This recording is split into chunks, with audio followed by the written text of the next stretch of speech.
आज हम बात करने वाले हैं कि शेयर को कब बेचना चाहिए, क्योंकि शेयर को कब खरीदना चाहिए सब कोई सिखाता है, इंक्लूडिंग मी। बट शेयर को कब बेचना चाहिए, शेयर को बेचने का सही समय कौन सा होता है, कोई भी नहीं सिखाता। चलिए मैं आपको एक एग्जांपल से समझाता हूँ, तभी आप लोगों को बेटर समझ में आएगा। आप सबको यस बैंक के बारे में पता है, ऐसा कोई इन्वेस्टर नहीं है जिसको यस बैंक के बारे में पता ना हो। उनका शेयर प्राइस 380 तक गया था। जिसने भी उस शेयर को 100 में बाय किया था वो तो बहुत खुश था कि मेरा पैसा 3 गुना हो गया है, और सोच रहा था कि 380 से 400 जाएगा, 400 से 500 जाएगा। लेकिन क्या हुआ, शेयर का प्राइस 20 रुपए तक आ गया। प्रॉफिट छोड़ो, उसका मेन कैपिटल ही खत्म हो गया। अगर उसे पता होता कि शेयर को कब बेचना है तो उसे इतना बड़ा लॉस कभी भी नहीं होता। इसलिए अगर आप लोग इन्वेस्टर हो, शेयर मार्केट में 1 भी रुपये इन्वेस्ट करके रखे हो, तो प्लीज इस वीडियो को लास्ट तक जरूर देखिएगा, वरना आप लोगों का लाख रुपये का नुकसान हो सकता है। क्योंकि शेयर को कब बाय करना है सब कोई बोलता है, लेकिन शेयर को कब सेल करना है कोई भी नहीं बताता है। तो शेयर को बाय करना जितना इंपॉर्टेंट है, शेयर को सेल करना भी उससे भी ज्यादा इंपॉर्टेंट है,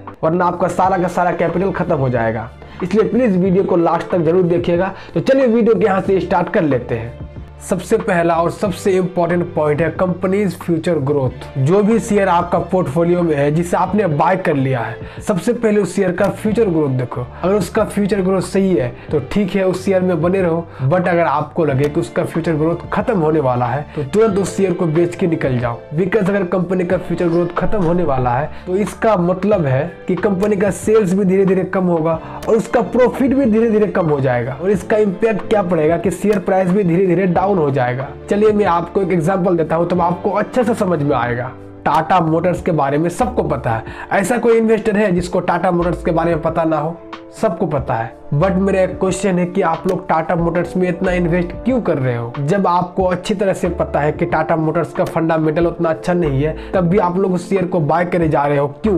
क्योंकि आप सबको अच्छी तरह से पता है कि टाटा मोटर इलेक्ट्रिक व्हीकल ला रही है और जिसे सरकार भी प्रमोट कर रही है। टाटा मोटर इलेक्ट्रिक व्हीकल में 72% का मार्केट लीडर है और अभी तक 34,000 इलेक्ट्रिक व्हीकल बेच चुकी है, जिसकी वजह से आप लोग उस शेयर को बाय कर रहे हो। बट अगर आज टाटा मोटर का चेयरमैन आके बोले कि इलेक्ट्रिक व्हीकल बनाना बंद कर रहे हैं क्योंकि इसमें प्रॉफिट मार्जिन बहुत कम है, तो क्या आप इस शेयर में बने रहोगे? नहीं, बिल्कुल नहीं। आप सबको अच्छी तरह से पता है कि टाटा मोटर से अगर इलेक्ट्रिक व्हीकल को हटा दिया जाए तो फ्यूचर में टाटा मोटर खास परफॉर्मेंस नहीं कर सकता। इसलिए जब भी कोई शेयर को बाय करो तो सबसे पहले उस शेयर का फ्यूचर ग्रोथ देखो। अगर उसका फ्यूचर ग्रोथ सही है तो ठीक है, बट अगर उसका फ्यूचर ग्रोथ खत्म होने वाला हो तो तुरंत उस शेयर को बेच के निकल जाओ। दूसरा इंपॉर्टेंट पॉइंट है प्रमोटर फ्रॉड। देखो, फ्रॉड 2 तरीके से होता है। एक तो मैनेजमेंट करता है, यानी कि वहां पर काम करने वाले कर्मचारी। दूसरा कंपनी का ओनर, यानी कि प्रमोटर। अगर कोई भी कंपनी में मैनेजमेंट फ्रॉड किया है और उसमें कंपनी का मालिक इन्वॉल्व नहीं है तो आपको उस शेयर को नहीं बेचना है। बट अगर कंपनी में कोई फ्रॉड होती है और उसमें कंपनी का ओनर इन्वॉल्व है तो आपको तुरंत उस शेयर को बेच के निकल जाना है, क्योंकि आप जिसको पैसा दे रहे हो मल्टीप्लाई करने के लिए, बढ़ाने के लिए, वह तो चोर है। प्रॉफिट छोड़ो, आपका सारा का सारा कैपिटल ही खा जाएगा। यस बैंक के केस में ऐसा ही हुआ था। कंपनी का मालिक राणा कपूर खुद फ्रॉड किया था, जिसकी वजह से सबको लाखों रुपए का नुकसान हुआ था। इसीलिए मेरा गांव में एक कहावत है, अगर आप बिल्ली को दूध की रखवाली करने दोगे तो क्या होगा? बिल्ली सारा का सारा दूध पी के भाग जाएगी। वही बात यहाँ पर अप्लाई होती है। अगर आप अपना पैसा एक चोर के हाथ में दोगे तो क्या होगा? सारा का सारा पैसा लेके भाग जाएगा। इसे विजय माल्या, नीरव मोदी। इसलिए जब भी कोई कंपनी का न्यूज आए कि कंपनी में फ्रॉड हुआ है, सबसे पहले देखो फ्रॉड किसने किया है, मैनेजमेंट या कंपनी का मालिक। अगर कंपनी का ओनर किया है तो तुरंत उस शेयर को बेच के निकल जाओ। तो आई होप आप लोग दूसरा पॉइंट समझ गए।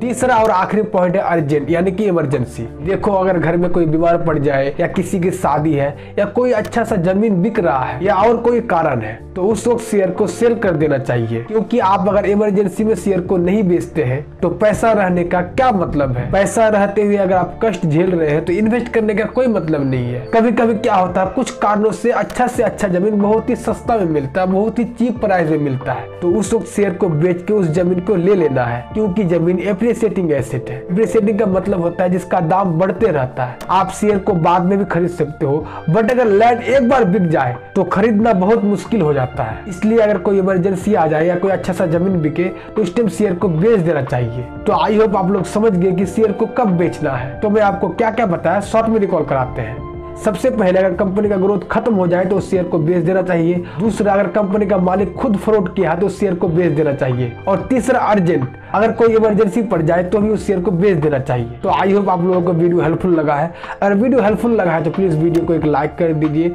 और अभी तक अगर चैनल को सब्सक्राइब नहीं किया तो प्लीज सब्सक्राइब कर दीजिए। लास्ट में, अगर आप लोग अभी तक डीमेट अकाउंट ओपन नहीं किए हैं तो लिंक डिस्क्रिप्शन में दिया हुआ, आप लोग जाकर फ्री में डीमेट अकाउंट ओपन कर सकते हैं। इस वीडियो में यहाँ तक कि फिर नेक्स्ट वीडियो में मिलते हैं, तब तक के लिए बाय बाय।